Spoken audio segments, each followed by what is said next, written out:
Good morning बच्चों। Morning ma'am. आप सब कैसे हो? अच्छे हो सब? आज मैं आपको बताऊंगी एकता में शक्ति। क्या बताऊंगी? एकता में शक्ति का मतलब होता है हम सब मिलजुल कर रहते हैं, उसको बोलते हैं एकता में शक्ति। ठीक है, आप सब मिलजुल कर रहते हो कि नहीं रहते हो? रहते हो। और अगर झगड़ेंगे तो क्या होगा? एकता में शक्ति खत्म हो जाएगी।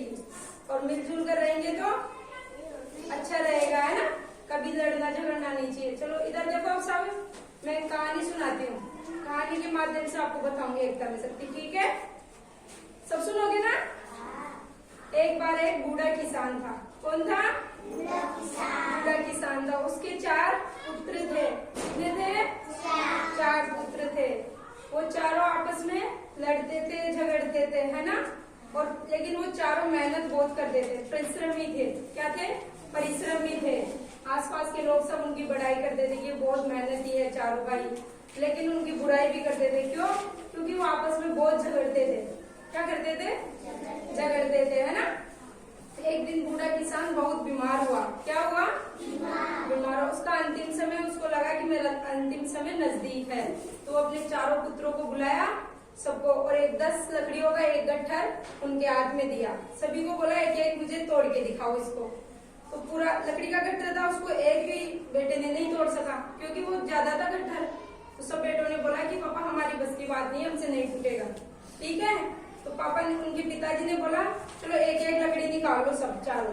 तो सबके हाथ में एक एक लकड़ी थी।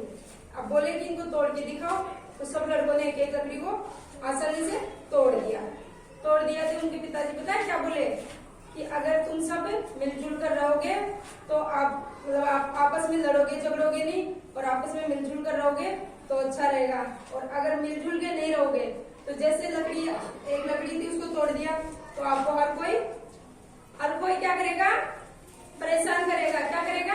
परेशान। और अगर चारों भाई मिलजुल के रहेंगे तो कोई परेशान नहीं करेगा। नहीं करेगा ना?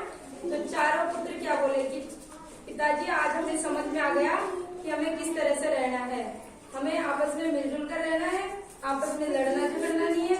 उसके बाद में उसके पिताजी भी संतुष्ट हुए कि हाँ अब मेरे पुत्र चारों आपस में लड़ेंगे नहीं, झगड़ेंगे नहीं। उन्होंने बताया कि अगर लड़ोगे झगड़ोगे तो एकता में शक्ति खत्म हो जाएगी, है ना? खत्म हो जाएगी ना?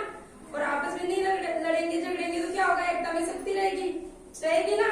तो वो सब उस दिन से उन्होंने ये निश्चय लिया कि पिताजी आज से हम सब मिलजुल कर रहेंगे, चारों भाई कभी नहीं झगड़ेंगे, है ना? तो उनके पिताजी भी बहुत खुश हुए। तो आपको समझ में आई एकता में शक्ति क्या होता है? समझ में आई सबको? कहानी के माध्यम से सबको समझ में आ गई? अच्छी थी ना? तो हमें क्या इस कहानी का निश्चय क्या है? निष्कर्ष कि हमें आपस में मिलजुल कर रहना चाहिए। क्या रहना चाहिए? कभी भी लड़ाई